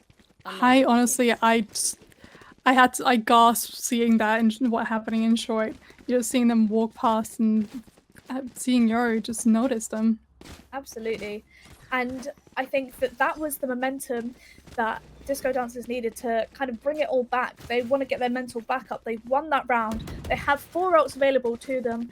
I wonder if they're going to try and use a Killjoy ult here, because they seem to have Killjoy towards A with the alarm bot in hand though, so she may just be using that for information. But if they use the Killjoy ult even to try and fake this, they can A push, distract them, so they can get onto C. It could be a huge play for them. There's 3 of them just waiting for blood there and B. The team deciding to push into garage. They can just quickly run over or run behind them to catch them off guard, which is what we are seeing currently from the Yoru running into courtyard. The fade ult coming through onto site doesn't manage to hit anyone though because they've already backed off and they want to play together. Cypher saw it coming, knew that they'd need to retake. Purity getting a kill there on the Viper, which means they've lost that Viper ult now available to them. Can't get the bomb down in time. The Killjoy ult, sorry, coming through. She doesn't have bomb control. All they can do is wait. They didn't get caught in the ult. It wasn't far enough forward. Obviously, there's not a lot you can do when it's in cubby, but that round also going to PawPower. Yeah, it is also just crazy seeing all 3 of them kind of grouped up, and it's just you as one player trying to shoot them all. It could have been insane if there was a kind of a spray going on there, but unfortunately, they did get picked up before they could do that. There wasn't a lot they could have done because of that Killjoy ult. They kind of had to back off into that corner and play together, but obviously that worked out for them because even if one did die, they could have gotten that trade. We're seeing a bit of a default again, but a mid-default heavy going through garage. I do really like the 3 players on B because, you know, of course, they can just quickly rotate as soon as they get this the slightest notice that the team is trying to push either C or A. But they are just playing very slowly, all in mid currently. One thing I've noticed from PawPower is that they tend to leave Sova alone on A quite a lot. Maybe they'll have Blossy sitting in short, TPing into the corner to hold that line, but apart from that, they'll leave Sova and Long to get that line of sight, get that vision for them, which allows them to know that no one's creeping through. Apart from Luxie here, in short, she sees the Cypher trip, she can't get around it, she has to wait and hope that someone swings her so she can get a kill there, while the other two wait in window. I hope they're going to activate the wall as they push through, otherwise Silva is going to notice them right quickly. Karina doesn't know who's coming behind her. Can she get one? She unfortunately dies to a classic there. That gives them the control they need to get A. The Viper ult comes through from Disco Dancers. They have that sight. They can plant the spike now. You've got people flying in through heaven. 3 going through heaven there. The Waylay dash, coming through onto site on top of that box. Try and get that retake from behind them. Last player standing. And it's up now to Luxie in a roll. And Purity gets that kill on her. Honestly, Purity is doing so well this game. The kills she's getting on the retakes is absolutely incredible. I do think Jade and Purity are just in the zone right now, just locked in into winning the second map, because of course this is the last map that they can play that will put them into the finals tomorrow. It is quite a big quite a big thing, chance, opportunity is the word. Now it just depends on where Disco Dancers want to go from here, because they're trying so many different sites and they just end up being retaken by PawPower no matter what. Going back to middle here, they want to try and get that garage control. I think they need to try and push the C window and through C link when they get that garage control there. There's 2 holding this now anyway, so they can't quite get to where they want to go. I don't like that you're in the garage. They can just flash out and they get one, but they get picked off. Purity's behind the box. Gets spotted by the Prowler. She slows to try and get out quickly. Manages to block them off, slow them down so she could get to safety. Alia's now holding that window there. 3 of them towards C-Link. Viper's backing off from C-Long. He knows that there's going to be trips there. He wants to group up with the rest of their team. They want to go for a B push. The Fade Out, they're revealing where they're going. Blossy getting 1. They are just getting the reads on them currently with what side they might go to. Blossy getting another there. Spray through the smoke, not enough to get a kill on the other side. And Luxie gets 1, she gets 1. Can she get another? Dark comes through, gets 1, and gets a 3k, but it's not enough to secure that round as Karina gets that trade back. Last round before the switch. I did really believe for a moment that they could clutch there. I mean, Luxie was just going insane, you know, on such low HP, getting all the kills. But unfortunately, they did end up getting shot in the end. They got stuck in main. They weren't able to get that spike down, which is unfortunate for them because I think they could have done with the money. I mean, if we look at the economy from Disco Dancers right now, they're struggling. They've got 3 Guardians, a Sheriff, and a Vandal. They're going to have to play around Anya's Vandal, maybe even pass that around depending on who dies, but they're going together on A because of their money. Their buy is so tough right now. And they know that they're probably only going to face 1, which is obviously the Sova, who keeps playing the same angle on A. She's crept into the corner, whiffs unfortunately on Anya. She turns around, gets that kill, and that's another gun that they need for this round so they can hold the site down from PawPower. Yeah, they're getting quite the picks right now already, you know, picking off Jade with the upright and Karina. Only, I'd say the Purity is still alive. Although the map, it is still clutchable. And from the flank, Kalia gets 1, gets 2. A spike is down. Purity is in the smoke. Doesn't realize there's another through. Luxie gets that kill. Player standing. And it's up to Kalia versus Luxie now. And Kalia takes that 4th kill. Absolutely incredible. And gets that defuse across. So the score is going to 9-3 to PawPower. It is, you know, I'm not going to curse it, but the scoreboard is... It's not lost. It can still be won.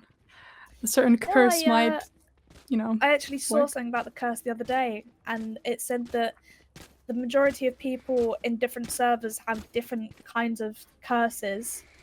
So it's in terms of this curse, not going to say it out loud because again, don't want to jinx it, but in terms of this curse, Europe was actually really low down and didn't actually have the curse happen as much as I think North America was the top. I do know that Fnatic, however, I don't know if you remember that very iconic map where they have clutched up from 11-1. So all I'm saying, I still have faith. It is still clutchable and it's still winnable. I still believe for Disco Dancers to possibly win this map. That was at Champs, wasn't it? Yeah, it was. Because I was actually in there. I was there in person to witness that, and honestly, it was such a fantastic moment.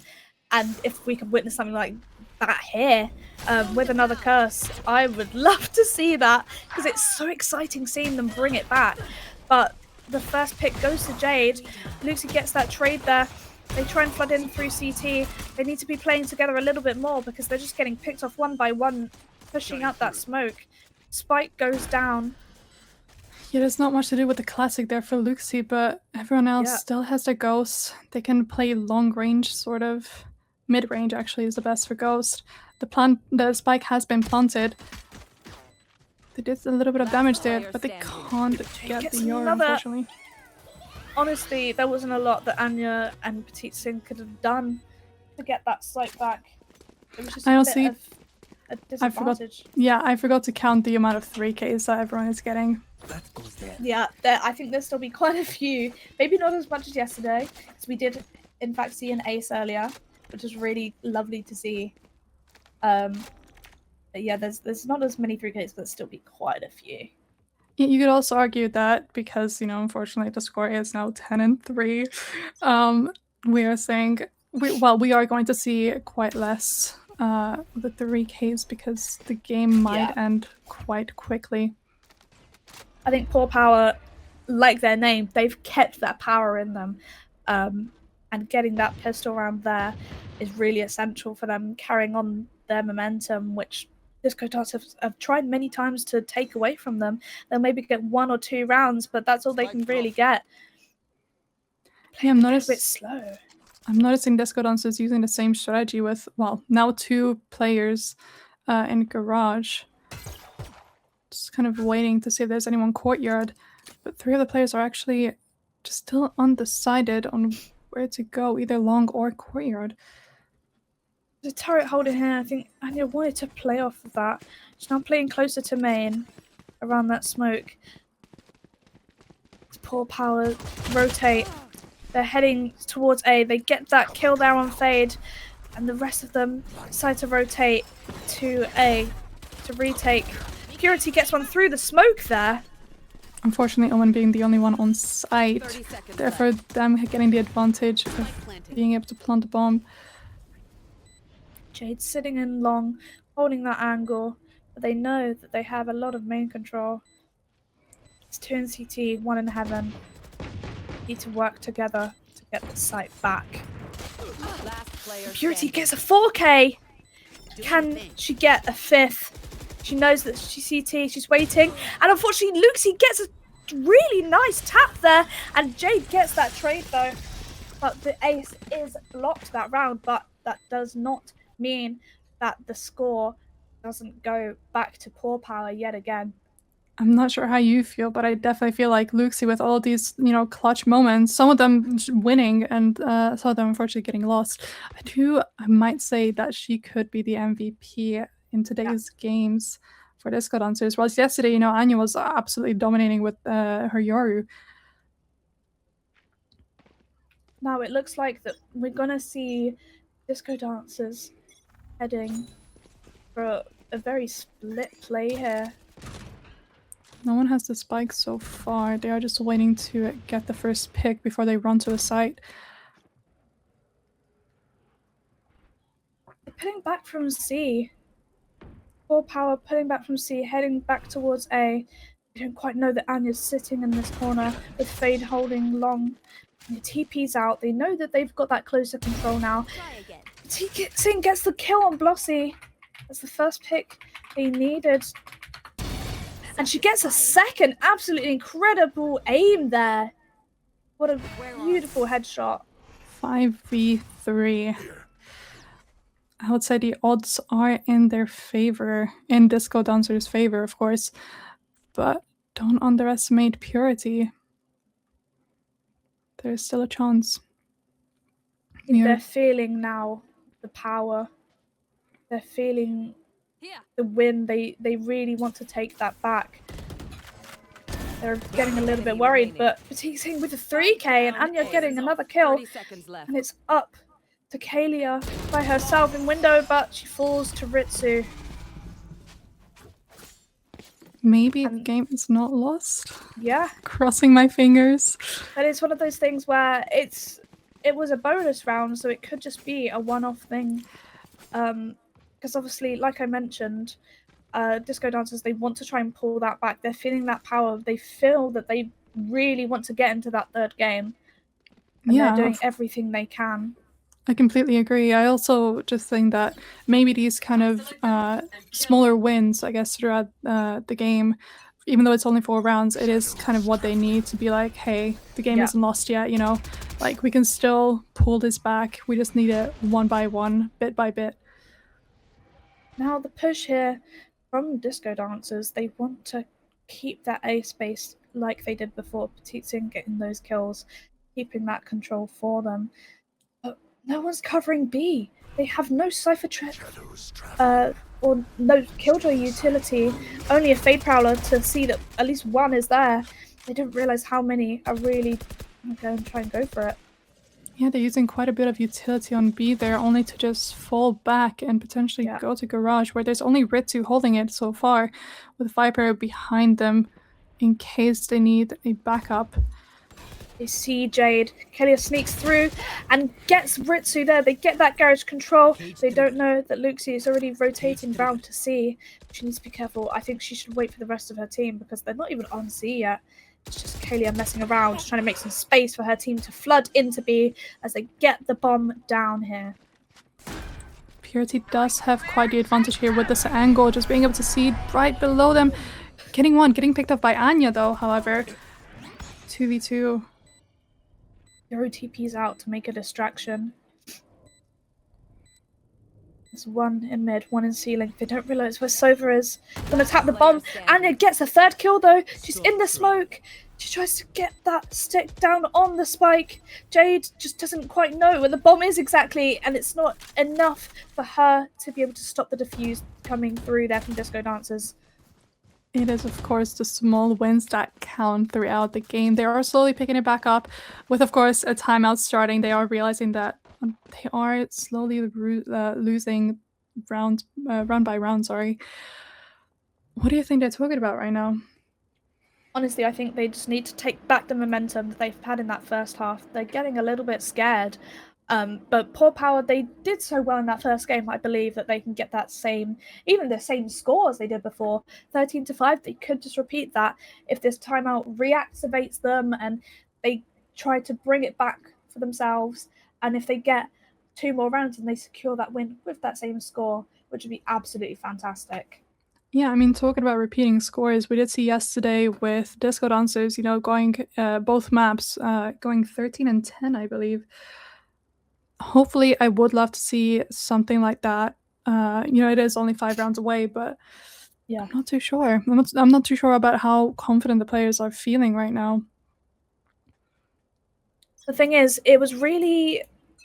I think Disco Dancers are really scared right now because they know how powerful PawPower are, and when they start to get that momentum, I think they may even get into their own heads a little bit and be like, right, they're off to another great start, and then they start falling back because they get too over themselves.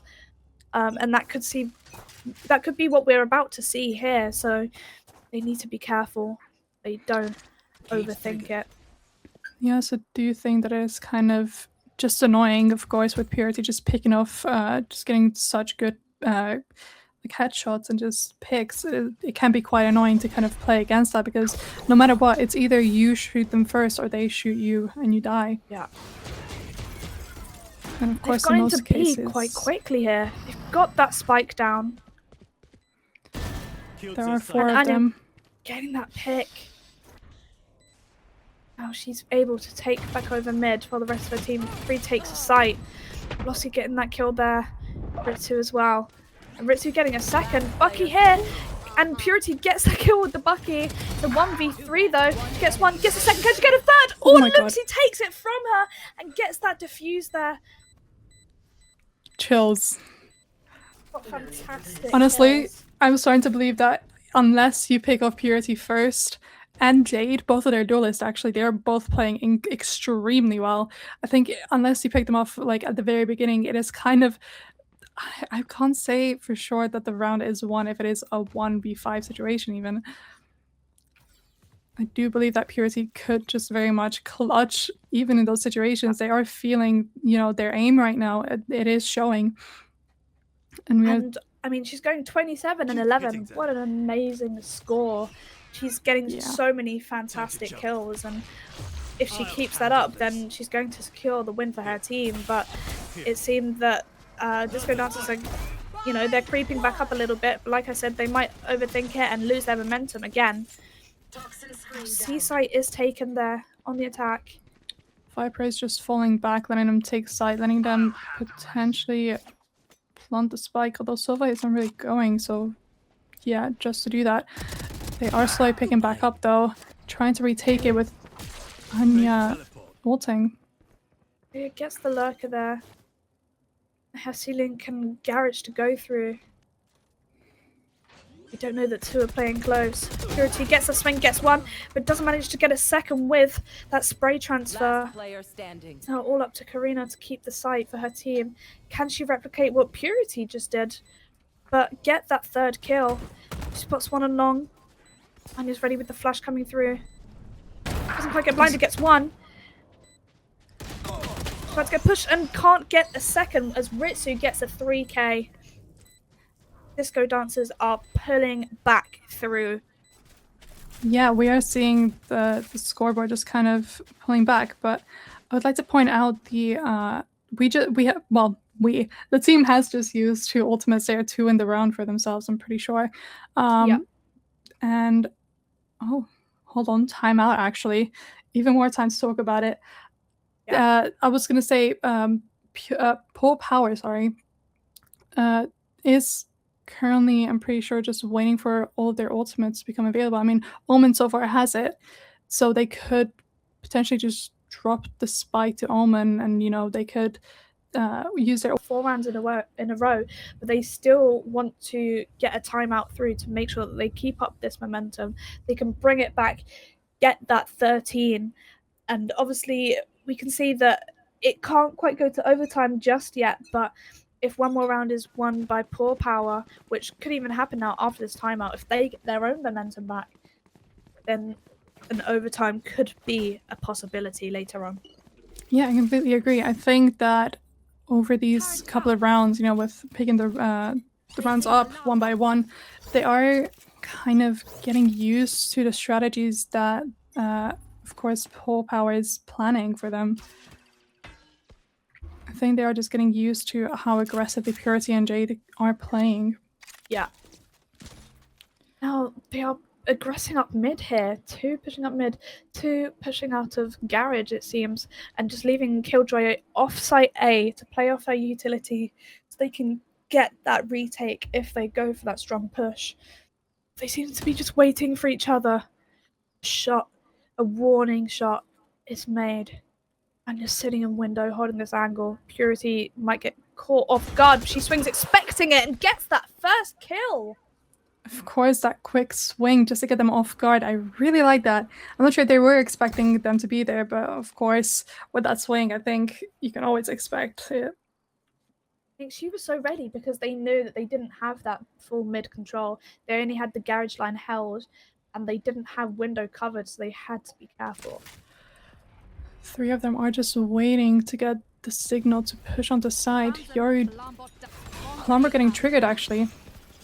Killjoy Molly's coming through, but not enough to stop the waylayers. She can dash right over.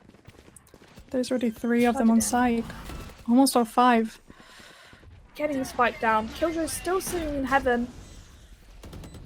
Viper coming through for a bit of a retake. Blocking off that heaven line though. But Viper dies anyway. The ult going down. Thoy gets one, and Purity already got a 3k here. Thoy isn't aware of where they are. They still have Saw 2 the Cypher teleports though. If they Has a can, smoke. sorry. I was going to say if they can just use it to kind of outplay them, but the time is ticking, unfortunately. They Puts do the have to smoke down, stick. gives herself a bit of leeway, gets that first kill. Does she have enough time to get that other half defused? Gets the...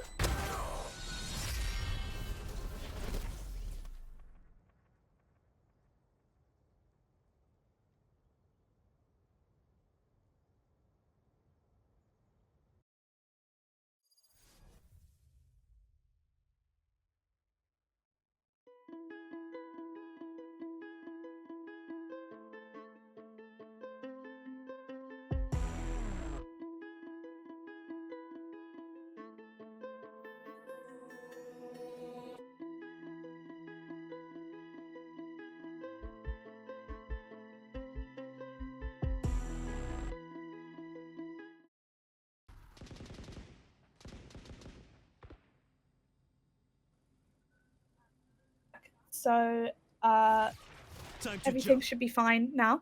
So sorry about that, but the score is 11-8.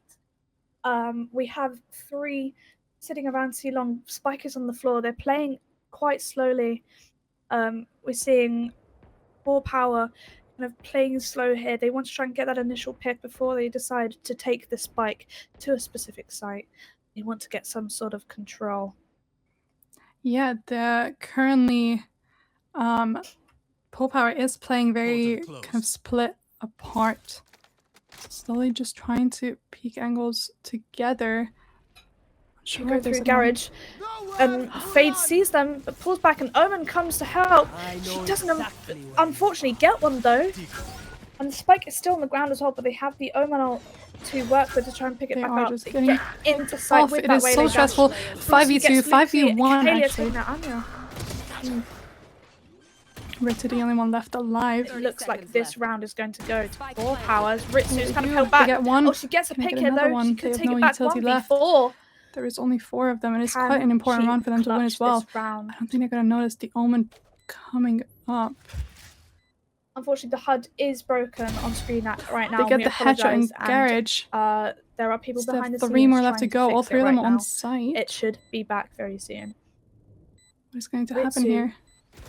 Crawling into sight, gets caught out by Jade, sitting behind platform, and it's now match point 12-8 to PawPower currently.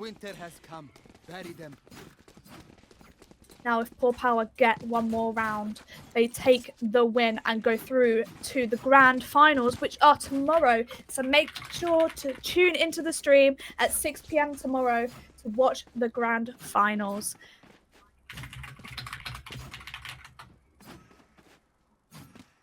I was seeing B and Garage being kind of left here just to the Killjoy utility. A has been focused, going for a push on both sides, like we saw early on in the game. Flossie taking out Omen. He has that short control. I believe I am back. I had quite a bit of a lag there. Their last round. I'm not sure if it could have been heard. And you're getting 2 kills here, but Jade getting 2 as well. It's Battle of the Yorus. It is also the last round that PawPower has to win in order to win this map overall and win today's games 2-0. Killjoy ult coming through, forcing them back into main. Yoru still sitting on site, ready to TP out though. She gets caught in that ultimate, unfortunately, but Kalia and Karina are still free to try and take sight back. The bomb gets tapped. She's sticking it. Luxie gets it to half. Isn't able to fully defuse just yet. Ritsu's holding close. Doesn't get the kill on Karina. The flash coming through from the Yoru. And the win goes to PawPower 2-0 against Discodance2000. And they go through to the grand finals tomorrow. Absolutely amazing. Can I just say, absolute cinema that we have just witnessed there, you know, with PawPower getting so much of the early rounds, kind of, you know, building up that, I think, 11 rounds overall, and then that was when Discodance started just picking it up afterwards, it was quite close. I did expect there to be a larger gap, especially considering of the last game, but I'm quite happy with 13-8. I cannot complain. Yeah. And the thing is, I think both those games, obviously, the first one was less of a tight score, but honestly, I think PawPower played absolutely incredibly. And Yeah, I can't wait to see them in tomorrow's final, honestly. I mean, Purity just actually played out of their minds, with the 31 kills there. Honestly, there's not much that you can say. It was just, I guess it was their lucky day. I mean, hopefully that they can keep up this kind of performance tomorrow as well. Yeah, absolutely. And Purity in that game played so well. I mean, going 31-15 in the end, she just did so amazingly on Waylay. And I think seeing the Waylay on Haven, I didn't quite expect it, but it was really exciting to watch. I really, really enjoyed it. Yeah. I'm not quite sure. Unfortunately, of course, it didn't get into Sunset, which I was really hoping to see, because we have seen Haven yesterday with both of the teams playing on those maps. It was quite nice to see the split, different kind of strategies being played out, but I would have really loved to see it Sunset. Yeah. So I think we're going to throw it to a break now, and we have an exciting interview coming up after the break, so we will see you guys in just a little bit. Welcome back. What an incredible series that was. We are joined by Jade. Hello, Jade. How are you? Hello. I'm good. Hope you're doing fine as well. I'm good, thank you. I just wanted to ask you a couple questions, if that's okay with you. First of all, was the biggest question. What was your expectations going into the semi-final? Our expectation was kind of like it went, just to win it quite convincingly. Since I think we have a really, really good lineup of 5 really, really talented players. So we knew when we just play really, really good that it's not going to be a tough game. Yeah, I mean, it's really evident that you 5 are gluing together. I mean, it's the sheer confidence and passion you're putting in each round really pays off. And now that you've won, are you relieved or are you straight thinking about the next game, the grand final?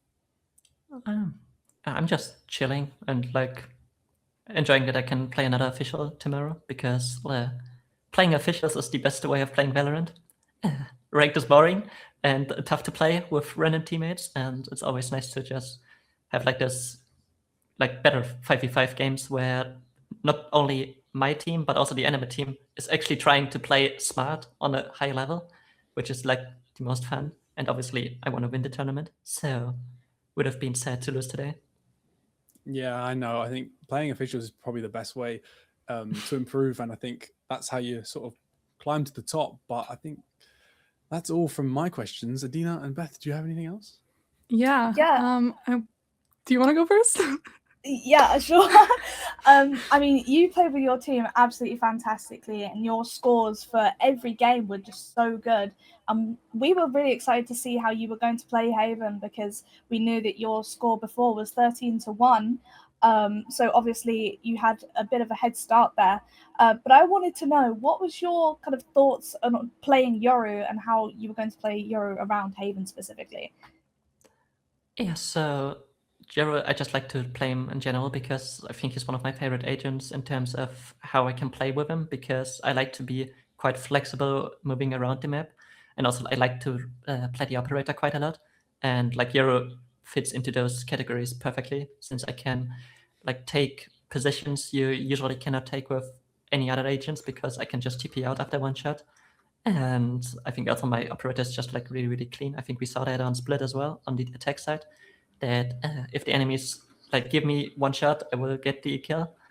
And on Haven, it's just Yaro is a really, really good agent for Haven, since you can move around on the map with the operator a lot, while also being a good supportive element on the attack side with his flashes, which after the breach nerfs kind of became more of the matter, that people went away from the breach and leaned more towards the Euro, because he has both things of like a duelist and a good initiator.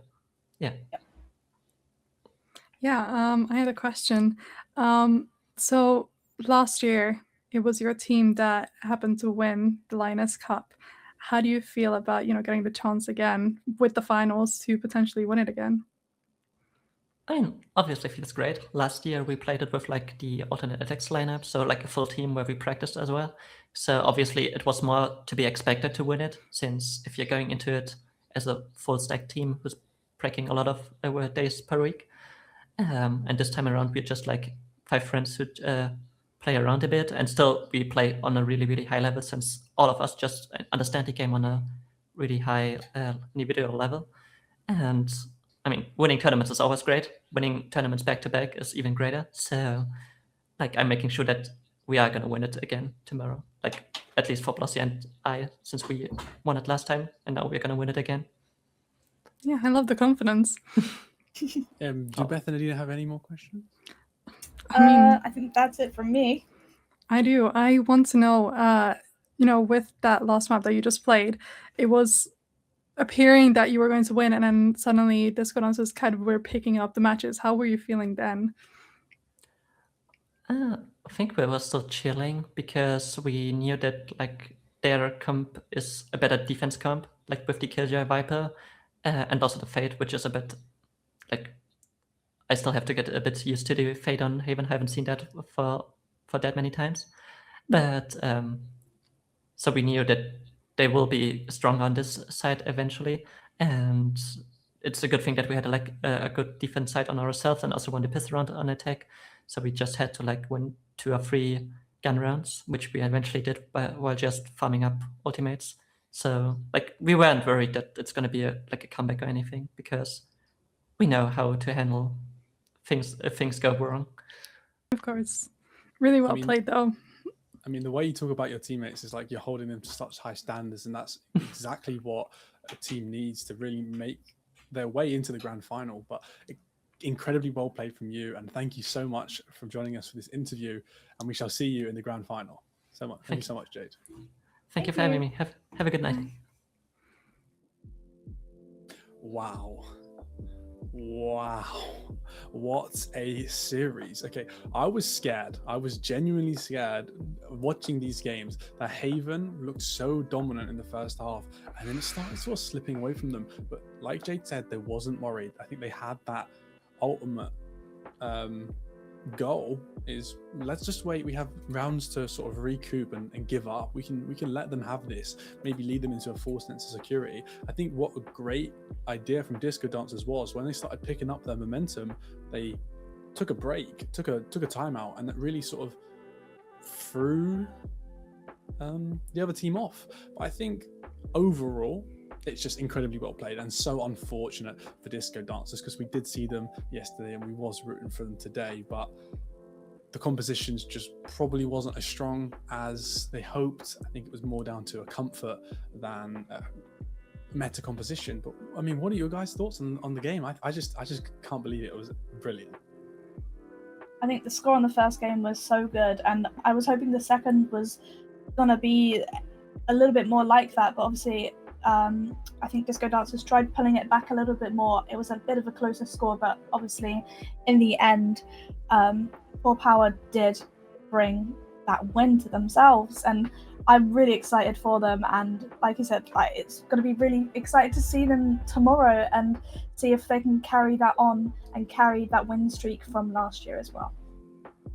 Yeah, I mean, whatever happens tomorrow, it was quite nice to hear, how close the team is, how comfortable they are, and how good the team chemistry is. So whatever happens tomorrow, I'm confident that PawPowers could win, especially after today's matches. But whatever happens tomorrow, at least, they're really great. They're still friends. They're really good, together.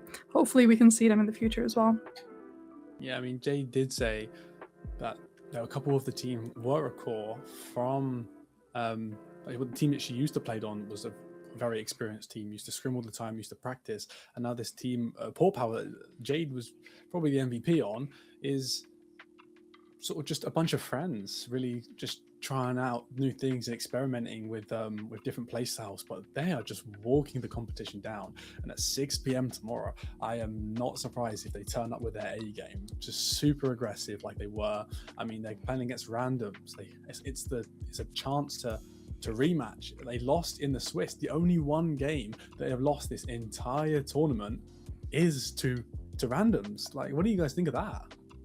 Yeah, I mean, it's a little bit scary thinking about it, but they've absolutely smashed it out of the park with all their other games, and I really have a lot of faith for them. And interviewing Jade, she seems so confident that her and PawPower are going to take that victory because they've done it once before. Why can't they do it again? Yeah, I mean, as I said before, however it turns out tomorrow, I'm just really excited to see what will happen. Okay, well, thank you so much, casters. I think I'm just going to end the show, and let's get you guys off. Let's give me some me time. How about that? I just really want to talk about tomorrow, how important it is to see the grand final. So we shall see you guys tomorrow. See you tomorrow. Bye. Oh, wow. What an incredible series. Let's not forget there was another game going on at the same time on the B stream from Randoms, and Randoms won 2-0. So both teams won 2-0. So that means tomorrow we're going into a hard-headed matchup, a best of 5 at 6 p.m. Make sure you tune in. It's going to be absolutely incredible. I know I'm excited, and the casting desk are excited to see how impactful these players can really be. There's nothing more than showing sheer determination from each of the teams. I'm just excited. I think that Randoms are probably going in as the top dogs. I mean, yes, PawPower are going as the underdogs because they only have lost one game compared to Randoms, which have lost none. But that has been it from all of us on the desk. Thank you so much for watching, and make sure you tune in at 6 p.m. tomorrow for the grand final best of 5. See you tomorrow.